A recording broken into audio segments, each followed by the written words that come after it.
बिस्मिल्लाहिर्रहमानिर्रहीम। अस्सलाम वालेकुम नाजरीन, इन्फो एट ताहिर में आपका होस्ट ताहिर अदीब बंदेशा आपकी खिदमत में हाजिर है।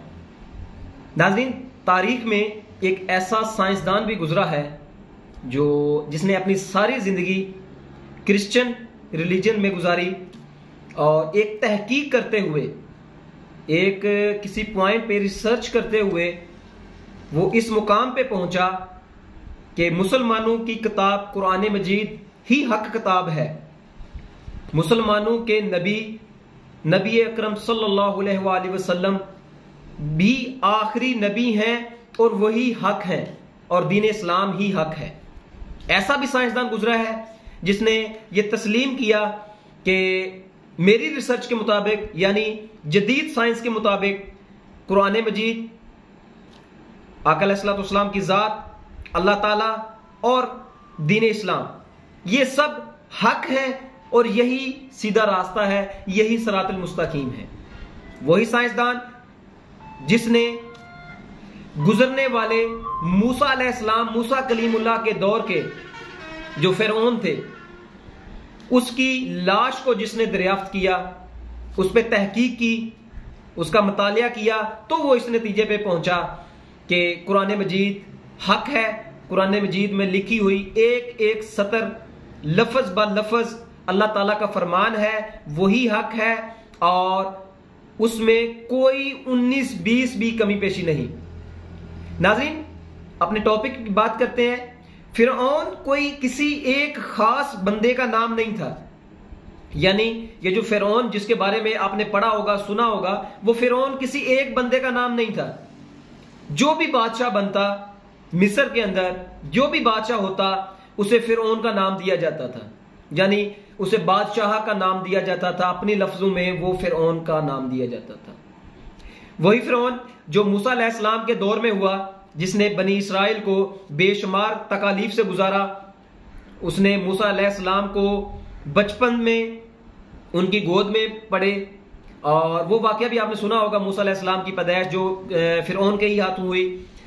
तो यानी फिरौन जो एक जालिम किस्म का बादशाह था और खुदाई का दावा किया था उसने, और उसने ये कहा था कि मैं ही खुदा हूं, मुझसे बड़ा कोई खुदा नहीं, नाउज़ बिल्लाह। उसी फिरौन की लाश दरियाफ्त हुई।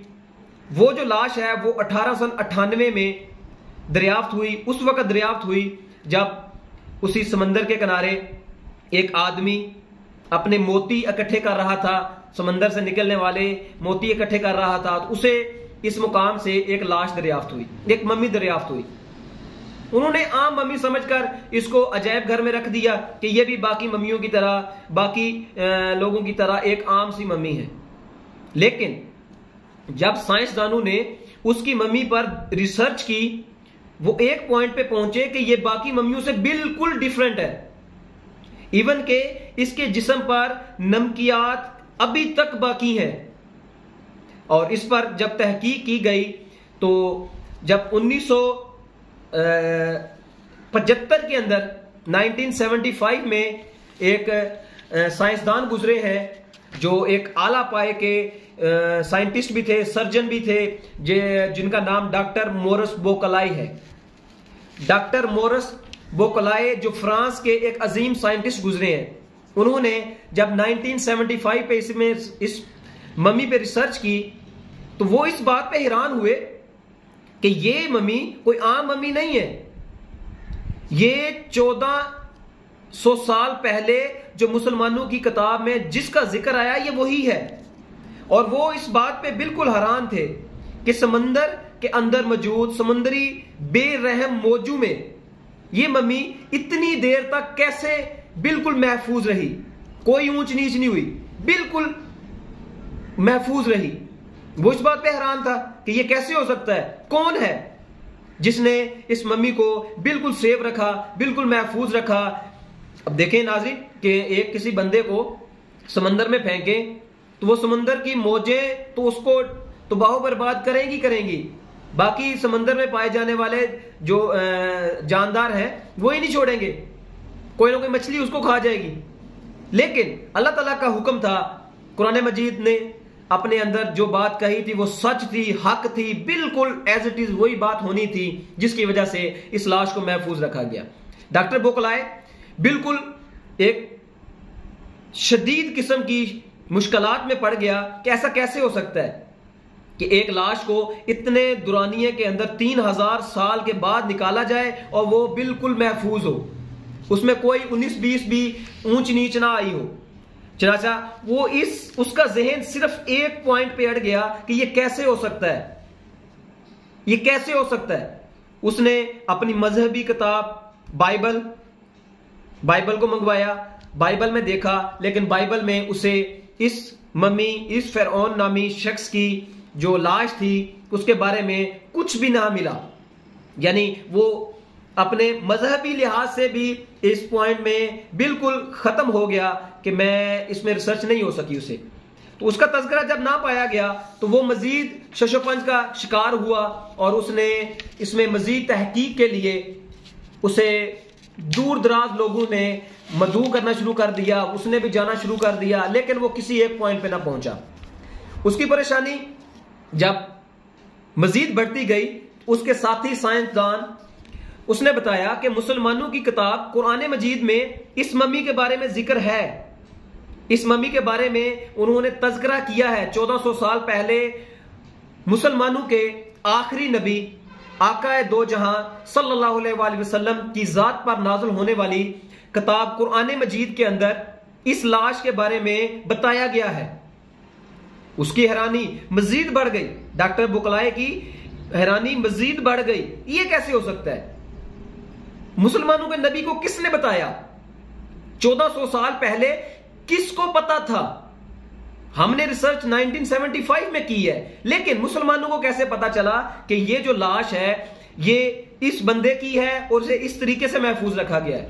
उसका जहन फिर उसी पॉइंट पे अड़ा हुआ था, अटल उसी पॉइंट पे था कि मैंने इस पे रिसर्च करनी है। ऐसा हाउ इज इट पॉसिबल, कैसे मुमकिन है ये? तो उसको उन्हीं दिनों के दौरान कुछ अरसे के बाद जब बात मजीद आगे बढ़ी तो सऊदी अरब में एक कॉन्फ्रेंस थी, साइंसदानों की कॉन्फ्रेंस थी, जहां डॉक्टर बोकलाए को भी मदऊ किया गया था। डॉक्टर बोकलाए सऊदी अरब में गए और उस वक्त उनकी रिसर्च को इस बात को जो उन्होंने लाश दरियाफ्त की थी काफी अरसा गुजर चुका था, लेकिन उनके जहन में अभी तक फ्रेश बात थी ये कि मैंने इस पे रिसर्च करनी है।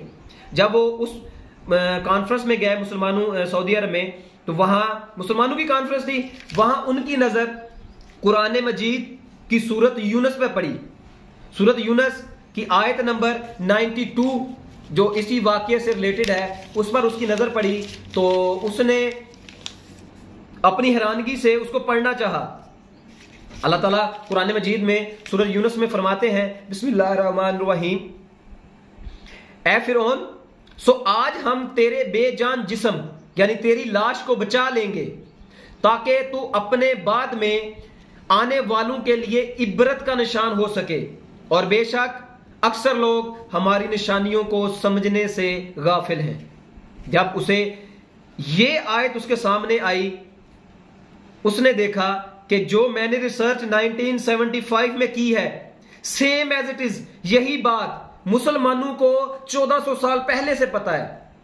तो वो वहीं उसी कॉन्फ्रेंस में अपनी जगह वैसे ही खड़ा हुआ और उसने बाआवाज़े बुलंद पढ़ना शुरू कर दिया, अशहदु अल्ला इलाहा इल्लल्लाहु व अशहदु अन्ना मुहम्मदन अब्दुहु व रसूलुहु।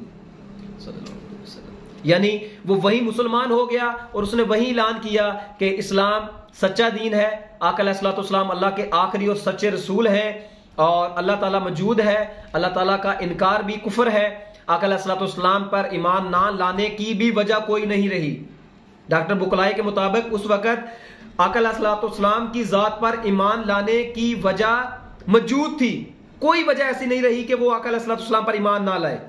तो वह बरमला अपने रोंगटे खड़े हो गए उसके, और बरमला उसने ऐलान कर दिया कि मैं ऐलान करता हूं, मैं गवाही देता हूं कि अल्लाह ताला एक है, उसके सिवा कोई माबूद नहीं, और आका अलैहिस्सलाम अल्लाह ताला के आखिरी रसूल हैं, और मैं मुसलमान होता हूं। तो वो मुसलमान हो गया। वो अजीम साइंसदान शायद तारीख का वाहिद साइंसदान हो जो अपनी तहकीक के बाद, अपनी रिसर्च के बाद उसने दीन को भी पाया, उसने अल्लाह ताला की जात को भी पाया और उसने आका अलैहिस्सलाम की जात पर ईमान ले आया।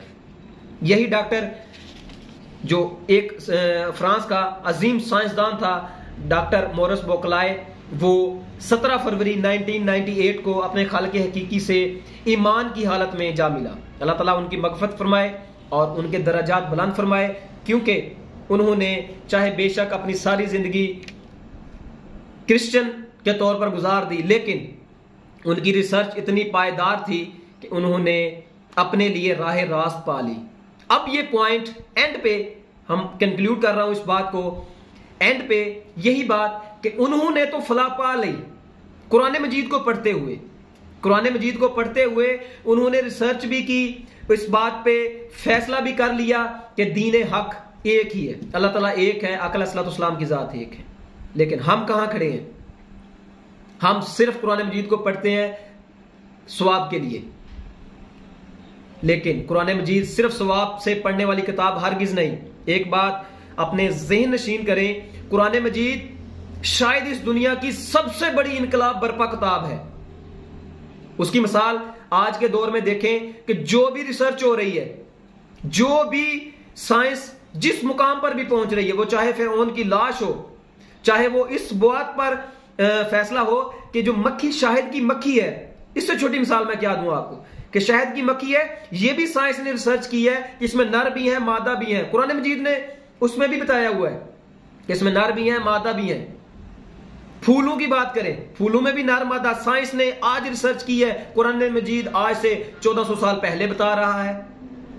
मुसलमानों ने आज रिसर्च की है जमीन के बारे में, सातवां आसमान के बारे में और स्पीड ऑफ लाइट के बारे में, लेकिन कुरान मजीद आका अलैहिस्सलाम की जात 1400 साल पहले बता कर गए हैं। कमी सिर्फ इस चीज की है कि हम रिसर्च नहीं करते। हम कुरान मजीद को सवाब की खातर तो पढ़ते हैं, उसकी तफसीर नहीं पढ़ते, उसका तर्जमा नहीं पढ़ते कि आका अलैहिस्सलाम पर नाज़िल होने वाली किताब में अल्लाह ताला क्या फरमा रहा है, अल्लाह ताला हमसे किस तरीके से कलाम करते हैं। और हर चीज का इलाज, हर चीज की तहकीक, हर साइंस कुरान मजीद के आगे ज़ेर है। एंड पे वही बात कि वक़्त का तयन अल्लाह और उसके रसूल की जात बेहतर जानते हैं, लेकिन मुझे इस बात पर इतना यकीन है, इतना ईमान है, जितना मुझे अपने नाम ताहिर अदीब होने पर है कि एक दिन आएगा कि साइंस, जदीद साइंस, साइंसी अलूम, कुरान मजीद और दीन इस्लाम के सामने सजदा रेज होकर मुसलमान हो जाएंगे और वो ऐलान करेंगे कि इस्लाम सच्चा दीन है, अल्लाह ताला सच्चा खुदा एक है, वो है अल्लाह ताला की जात और आका अलैहिस्सलाम उसके आखिरी रसूल है। इसी के साथ मुझे इजाजत दीजिए। अल्लाह हाफिज।